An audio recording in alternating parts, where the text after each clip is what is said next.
Le business autour de la mort. C'est un business qui paye. Quand je vois comment les cérémonies de mort se passent aujourd'hui, nous on se sucre. C'est un cercueil qui vaut dans les 2,5 millions.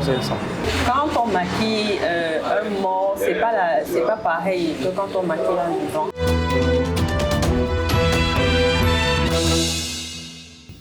Les fortunes les plus briguées au monde proviennent des domaines tels que le football, le pétrole, le numérique, l'immobilier et la musique aussi. Tous ceux qui ont réussi à faire briller leurs étoiles dans l'un de ces domaines n'ont aucune gêne à s'offrir une vie de luxe très osée. Mais à côté d'eux, il y a ceux-là qui sont toujours dans l'ombre. L'ombre d'une fortune silencieuse, à l'image du secteur d'activité qui les enrichit. La mort. Autour d'elle, il y a un grand business. Les pompes funèbres, le make-up, la décoration mortuaire, l'habillement et l'enterrement sont des activités qui ont rendu riches plusieurs hommes et femmes dont les fortunes sont inimaginables. Nous sommes au quartier Mvogada à Yaoundé, où se trouve Nembot Roland, parti de la Belgique pour le Cameroun, se retrouve aujourd'hui propriétaire d'une pompe funèbre dans une rue concurrentielle. J'ai plus de 15 ans en Belgique. Je suis arrivé au Cameroun, je me suis dit, ma fonction dont je connais, je suis mécanicien auto-réparateur. Oui. Aujourd'hui, j'entre dans les pompes funèbres. Généralement, lorsqu'on parle de pompes funèbres, le commerce des cercueils est ce qui frappe à l'œil. Pourtant, plusieurs services interviennent dans la chaîne du business de la mort. Ici, Mairie Finance Service, quels sont ces services? C'est la vente de cercueils, la location des corbières, la décoration mortuaire, l'exhumation. Et parmi tous ces services que vous venez de citer, quel est celui qui a le coût le plus élevé? Ça varie selon la qualité. Si un client sollicite un importé, franchement, le coût serait élevé. Alors, est-ce qu'on peut avoir certains prix parmi ces cercueils? Par exemple, celui-là, s'il y a un client qui veut obtenir ce cercueil-là. Oui, pour celui-ci, un client, je vous ai déjà dit, c'est un cercueil importé, de modèle qui vient des États-Unis. Oui. Qui vient des États-Unis. Alors, c'est un cercueil qui vaut dans les 2,5 millions. Pour les cercueils importés, ce prix ne serait pas le plafond. Et pour ceux fabriqués localement, en fonction de la qualité des matériaux utilisés, l'on pourrait débourser jusqu'à 2 millions de francs CFA. Oui. Ce que vous voyez là, ce sont des cercueils locaux. Oui. Mais à la seule différence, ici, qu'est-ce qui donne de la valeur? C'est les sciences du bois, par exemple. Les sciences du bois, ici au Cameroun, on a du Wenge, du Bibinga, les baies, les Iroko. C'est en fonction du bois qui donne la valeur. Ouais. Celui-ci, il coûte combien? Celui-ci, là, c'est 500 000. 500 000? Oui. Et celui-là? Là, c'est le même prix. Le même prix. Pour des services qui varient entre 500 000 et plus de 2 millions de francs, doit-on encore douter de la fortune de M. Nembot? À côté de la vente des cercueils, la location des corbillard fait également bon rendement, malgré la réglementation en vigueur qui fixe le coût d'un kilométrage à 1000 francs CFA. Ici, j'ai 4 corbillards. On a les corbillards à bas prix et les corbillards haut de gamme. 1000 francs le kilomètre, c'est pas moins cher là? Ça voudrait dire que si ma maison est à 10 km de la mort, je vais devoir débourser 10 000. Justement, c'est ce que la loi nous demande de faire. Mais vous, qu'est-ce que vous faites, non? Non. Qu'est-ce que je fais? J'essaie de discuter, si je propose un prix au client, si on s'entend, je valide. Malgré le fait que ce soit la mort qui les enrichit, les acteurs de ce secteur n'ont aucun souhait de malheur envers les êtres humains. Est-ce que lorsque vous dormez, vous souhaitez qu'à votre réveil le matin, on vous annonce qu'il y a eu mort d'homme pour que votre business puisse continuer à marcher? Ça me fait rire parce que c'est pas rigolo du tout. Oui. Parce qu'on ne souhaite pas la mort. Déjà, vous devez le savoir, on ne souhaite pas la mort. Mais par contre, c'est le passage de tout le monde. Le commun des mortels s'accorde parfois à dire que toutes les personnes qui font des activités liées à la mort ne seraient pas simples. Mais pour M. Nembot, tout est simple dans la vie. Tout ce qu'on fait sur cette terre est simple, mais si tu veux la compliquer, tu vas la compliquer. Ce n'est pas seulement le pomme funèbre. Même si tu es pousseur et que tu veux te compliquer pour pousser, tu vas te compliquer. Alors, si tu es simple et que tu veux faire un métier, fais avec le cœur. Ça vous a dit que vous êtes dans cette chaîne d'activité et vous n'êtes pas compliqué? Bon, je vous ai dit la réponse.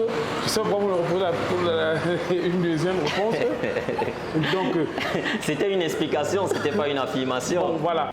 Pour le coordonnateur du pôle des arts divinatoires du ministère camerounais de la Culture, l'anthropologue crypto-communicologue François Bingono affirme qu'il s'agit d'un business normal. Le business autour de la mort, un business classique quand tu cites les pierres tombales, les cercueils, les gerbes de fleurs, les t-shirts qu'on va faire floquer.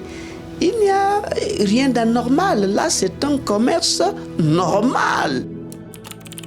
Dans ce business, il y a quelques acteurs qui ne vivent pas exclusivement des revenus de cette activité, contrairement à Manda Kria, créatrice de mode, spécialiste des vêtements de mort. Nous nous sommes rendus dans son atelier avec nos micros ouverts.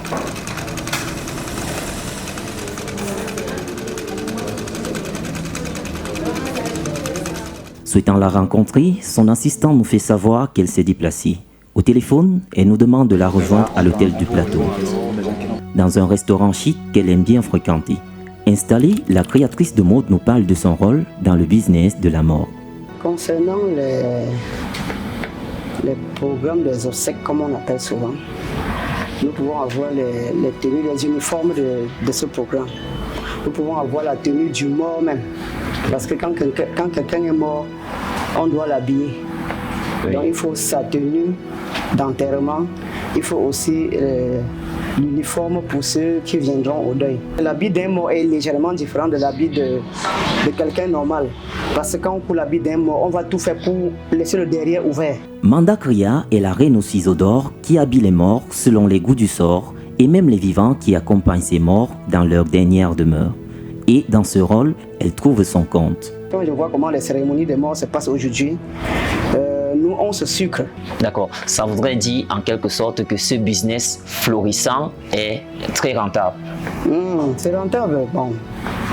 Si je dis que ça fait 25 ans que je suis dans le métier et que je n'ai pas fui, ça veut dire que ça marche, ça veut dire que ça nourrit son homme. La mort ne prévient pas, pourtant ces acteurs prévoient qu'une certaine mort pourrait les enrichir. Même s'ils disent le contraire, c'est la mort qui fait tourner leur business au quotidien. Je ne peux pas souhaiter la mort de quelqu'un parce que je dois l'habiller. C'est pourtant grâce à l'argent cumulé dans ce business que Manda Kria s'est battu une fortune sociale et a développé plusieurs investissements tels qu'un centre de formation dans les domaines de la mode. Mon centre est sur mon propre terrain, dans ma propre maison. Oui. Donc mon centre de formation, ça c'est l'épargne de plus de 25 ans. C'est un immeuble de presque 4 niveaux. Pour mieux comprendre la chaîne de ce business, il faudrait aborder tous ces acteurs. Notre boussole nous mène au quartier Anguissa, à 10 minutes de l'hôtel du Plateau, dans les bureaux en chantier de Madame Mathilda Oona, make-up artiste, maquilleuse spécialiste des morts. C'est un métier de la mode qui a pour but d'embellir tout ce que l'on touche. Quand on maquille un mort, c'est pas pareil que quand on maquille un vivant. Parce que avec le vivant, vous pouvez lui dire prenez telle pose ou telle pose pour que je fasse, pour que je mette peut-être le fard à paupières, soulever les yeux, ou bien je sais pas. Mais avec le mort, c'est différent parce que déjà le visage du mort est statique, il bouge pas. Bon, et aussi même déjà l'état dans lequel vous maquillez un mort, c'est pas le même état dans le même état que vous êtes quand vous maquillez un vivant. Mathilda sait maquiller les êtres vivants, mais également les êtres morts. C'est son business et chaque catégorie a un coût à payer. Bon, le maquillage sur les morts, c'est même pas à discuter. On met 50 000 en montant, bien sûr, parce que c'est beaucoup de risques aussi que nous prenons en faisant ça. C'est payant déjà parce qu'il y a d'autres matériels qu'on utilise. Et déjà, la peau d'un mort, il y aura du matériel qu'on ne va pas utiliser après, donc il faudra racheter. Oui, vu que la peau, vous ne pouvez pas utiliser le matériel sur la peau d'un mort, le même matériel, vous utilisez ça sur la peau d'un vivant. Le gros paquet dans ce business tombe très souvent lorsque le client est trop exigeant. En décoration mortuaire par exemple, Monsieur Tuente Francis, décorateur professionnel, nous fait savoir que les prix sont arbitraires. Les prix sont arbitraires. Je peux être libre de prendre une décoration mortuaire à 75 000 francs, 100 000 francs. n'est-ce pas? Une personne, la même décoration que j'ai fait à 75 800 000 francs, peut la prendre même à 50 000 francs ou un autre va prendre à 200 000 francs. Le business de la mort orienté dans la déco a fait des millionnaires sur terre.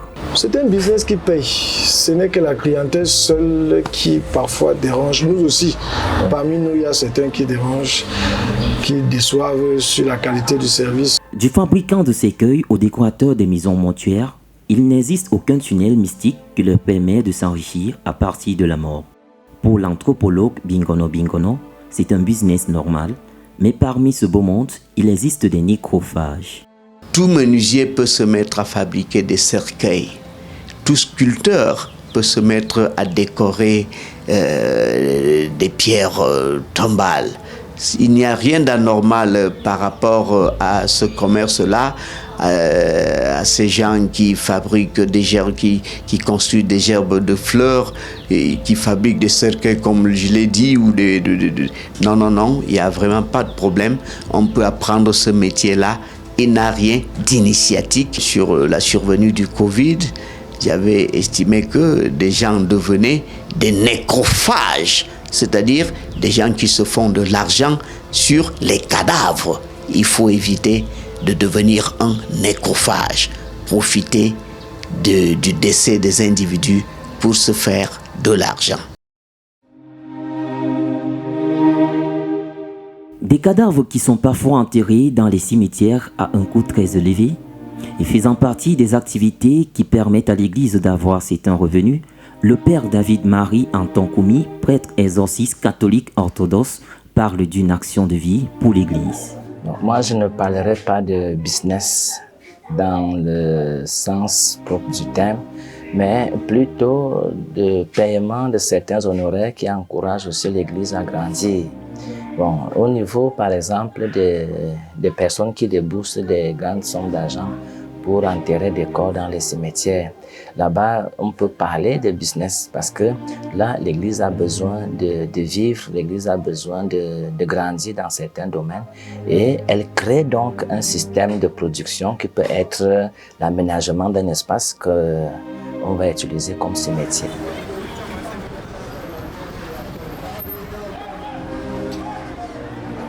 A-t-on coutume de dire, le malheur des uns fait souvent le bonheur des autres. Derrière les deuils, une gigantesque chaîne d'entreprises est alimentée dans un univers concurrentiel. Ce secteur vit de la mort et nourrit fortement ses acteurs.